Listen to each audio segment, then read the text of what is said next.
Hey, so I have another video which isn't so upbeat. Unfortunately, I'm going to have to talk about miscarriage again. So as I said in the last video about miscarriage, if this is something that you don't want to listen to or something, that you're not ready to hear about, then turn off now.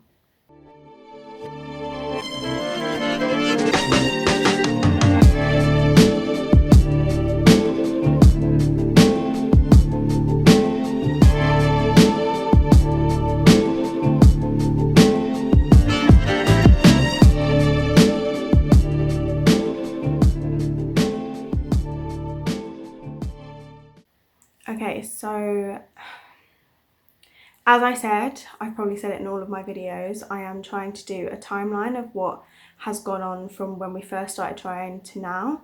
Before we went to New York, it was just, we had a doctor's appointment and she basically said to us, we've done everything that we can medically for you. The only option left is IVF.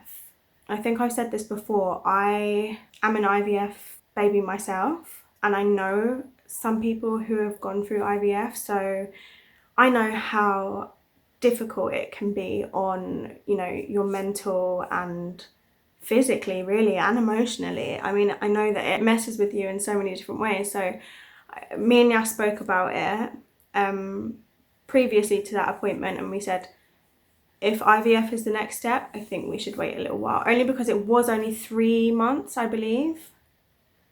3 or 4 months after my surgery, and we just thought, you know what, it hasn't been that long since surgery, because obviously in my surgery they corrected everything, so technically I should be okay. And I feel like 3 months wasn't long enough for me to, it just wasn't long enough for me to give my body a chance. So we said to the doctor, are we able to hold off? If we're desperate, we'll do IVF, but we want to give it a better shot. Like, we want to give my body a better shot at getting pregnant naturally. And she was like, that's absolutely fine. You decide, you get in touch with me, and we'll start the IVF process when you're ready. So that's where we were, a few months down the line. I think it was like 2 months down the line, maybe. So this was in March. It might have been end of April. This was the end of April. Then come March, we went to New York, and then after we got back from New York was lockdown. And so obviously we carried on trying. We just carried on within ourselves, taking vitamins and stuff, which I'll do a video on. And I noticed, like, 1 month I started to get really strong symptoms, and I thought, this could be my period, but it could also mean that I'm pregnant, because they were so strong. I mean, as we were in lockdown, we weren't really allowed to do much, but me and Yas did go on a couple bike rides and stuff around the area. And I remember we found a lake right next door that we didn't even know was there, which is crazy. And we were riding our bikes, and I remember every bump that I went over, it was like agony on my boobs. I felt like they were going to explode, and I thought, this is not normal. This isn't just period boob pain. This is too strong. And then I started to notice like dizziness. Again, because we're in lockdown, you're allowed to go for walks. So we went for a couple walks. And usually we do like really long walks, like 6-mile walks and stuff. And it got to a point, same time that my boobs started hurting, it got to a point where I wasn't really able to walk. I was getting really dizzy and nauseous, and I thought, okay, that's another symptom that's different to what I usually get, like on my period, or like coming up to my period. And lastly, I was exhausted. I was exhausted for a really long time, and I just put it down to all the walks that we were doing. But Yas wasn't really getting tired, and it was getting to the point where it would be like 12 o'clock in the afternoon, and I would be falling asleep. Even if we didn't go for a walk, I'd be falling asleep doing nothing. So I thought, okay, I'm going to go and do a pregnancy test. And I always have in my head when I do tests, oh, I'm not going to be pregnant, it's fine. you know, don't get your hopes up, don't get your hopes up, I'm not going to be pregnant. This happens all the time. Every single month you think you're pregnant and then you're not pregnant. So I kind of just did one to kind of take my mind off it.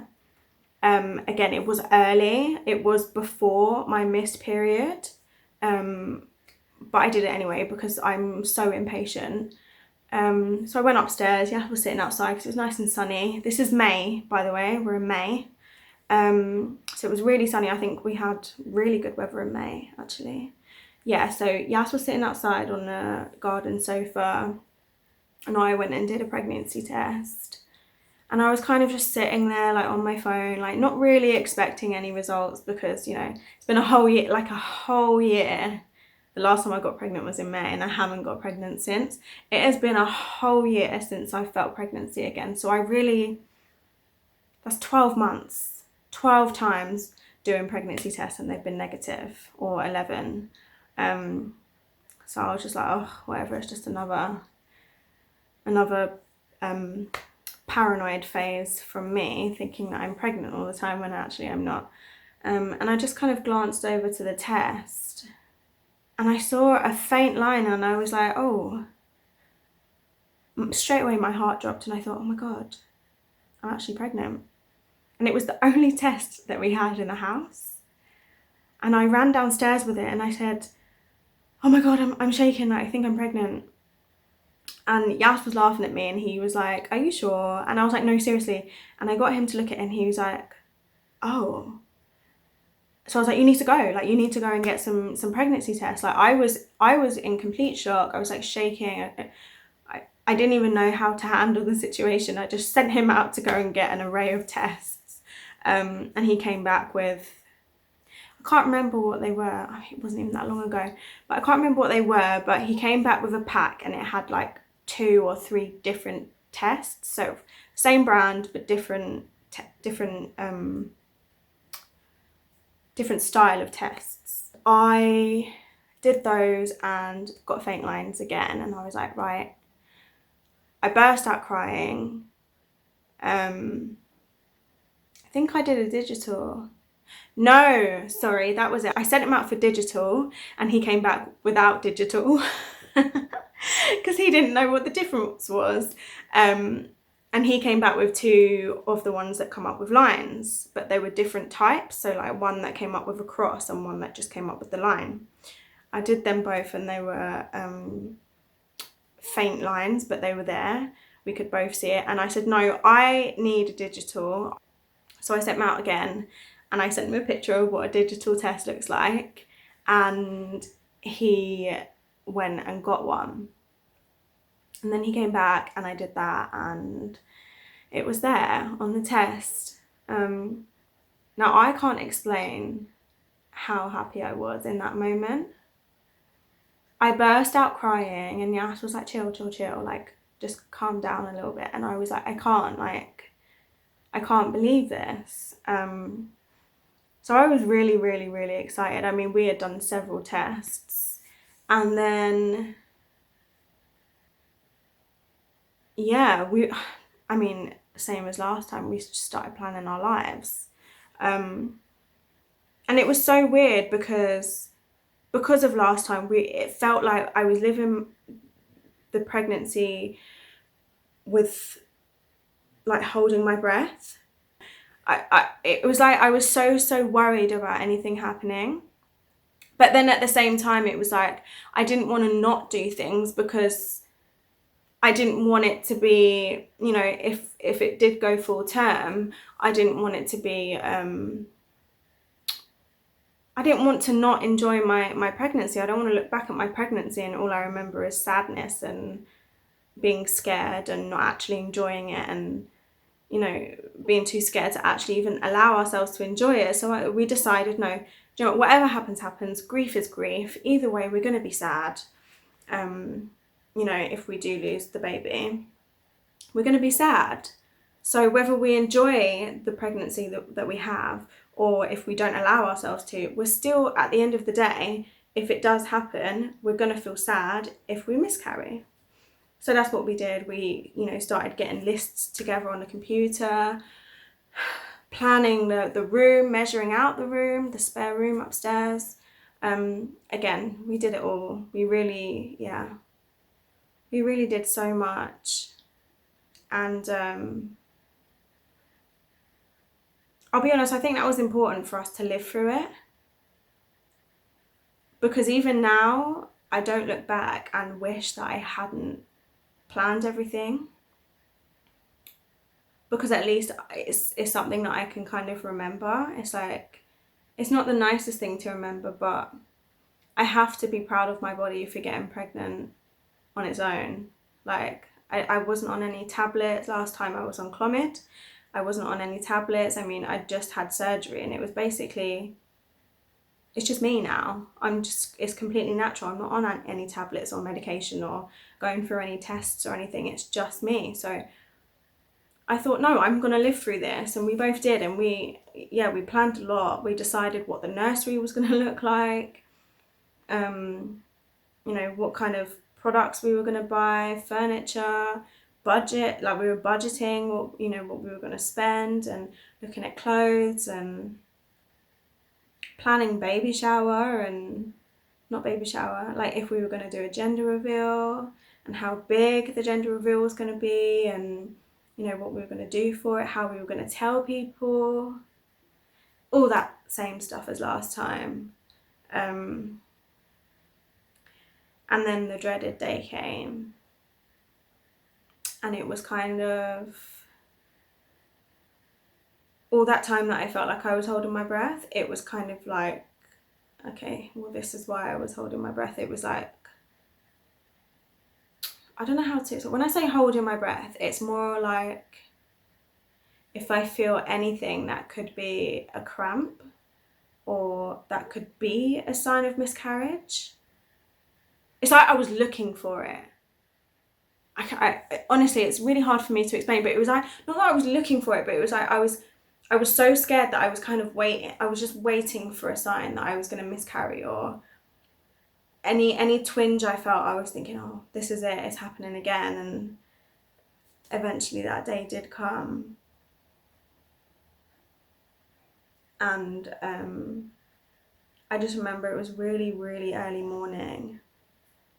I think it might have been like 5, and I woke up with really bad pain. And I like went and sat on the toilet because I thought, oh, I might start bleeding. And I just remember bursting out crying because I knew that it wasn't normal. And I called Yas, and I was like, I think it's happening. He was like, don't say that, like, are you sure? And I was like, I don't know, like, I've got really bad pain. I was like crying on the toilet, and then I started bleeding. So we did the same thing that we did last time, which was call 111. They asked me loads of questions, and then they directed me to A&E. And I didn't have a very good experience with this last time in A&E, so I was dreading that. Now, because it was through lockdown, we took a chance, and Yas came with me, but they stopped him at the door and said no. They took my temperature before I went in, and they said to Yas, you're not allowed in. And he was like, can I sit with her? And they were like, no, sorry. So he just I think he just came home.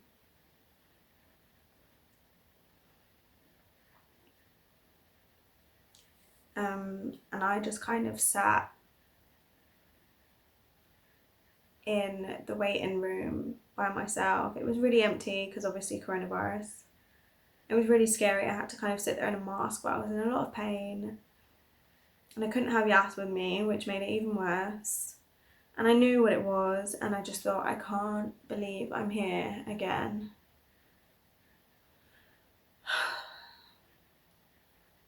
And then they, did urine sample and pregnancy test. And when I tell you, it was honestly like I'd relived last year. The way that I was treated and the way that they spoke to me was like I was like some dumb kid. And it's almost as if, I don't think they do, obviously, but it was almost as if this, because I ended up seeing the same guy as last time, and I remember thinking to myself, I can't believe this. And I remember just thinking, oh, I wish Yas was here. Because it's weird, I'm a lot stronger when Yas is there. I just knew that I would crumble in the room with this same guy that was so awful last time. And it was him, and he was like, yeah, you weren't pregnant. And I was like, what? I said, this has happened before, and I've done, I think in the end, I think I did 7 tests. Over the course, I forgot to say, sorry, before I got the cramping, a few days before the cramping, I did more tests. I said to Yas, no, I want to be sure. We need to get more tests. And I think we did 2 later on. I think it was like a good few days after I'd done the initial ones, and they were even stronger. I might have done it over 3 different days, but each day that I did it, it was stronger. 100% they were positive. And to have someone tell me that again, I had happened to pick up all the gimmicks, really blew my mind, because I was like, I cannot believe this guy is sitting in front of me and saying the exact same thing that he said to me before. So I was really mad, and I was just kind of like, I just wanted to go home and just lay down, because his tests had come back negative. So I'm like, okay, I'm obviously not pregnant. And he said to me again, oh, you know, don't worry, this is a good thing you're not pregnant. And it really annoys me when people say that, because it's like, I'm not some dumb kid who accidentally got pregnant and, you know, oh, thank God I had a miscarriage. It's like, I can't imagine anyone, even if I am like a young child, I can't, not child, but, you know, a young person who is having a miscarriage, I can't imagine anyone thinking, oh, thank God, you know, it's such a good thing that I'm having a miscarriage. It's like, where, like, what kind of thing is that to say to someone?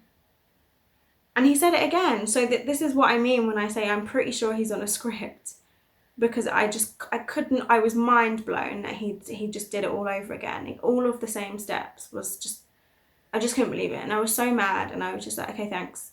And I just left. I was mad and angry. And I got in the car, I told Yas to come and get me, and I was just standing outside the hospital, crying my eyes out. And then Yas came to pick me up, and I had to tell him, I think he knew anyway, but I had to tell him, like, their tests were negative, like, I'm not pregnant. And he was just like, oh.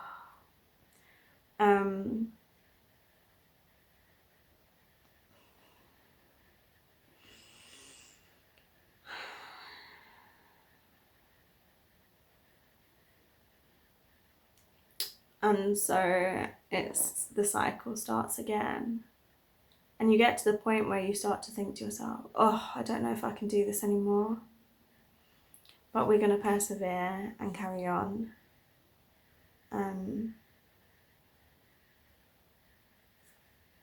That's pretty much the story of my second miscarriage.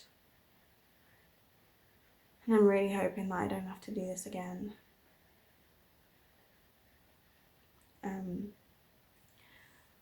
Fingers crossed I don't ever have to do this again. I don't have to talk about it again. But we have a new rule in the house. We don't say if I get pregnant anymore, we just say when. We're speaking it into existence. When we get pregnant and when we have a baby. And I've been like meditating on it, and, you know, good intentions from my mind. I don't want to put any of that negative energy out there, so I'm hoping that that works and that I never have to talk about this again, because it's horrible.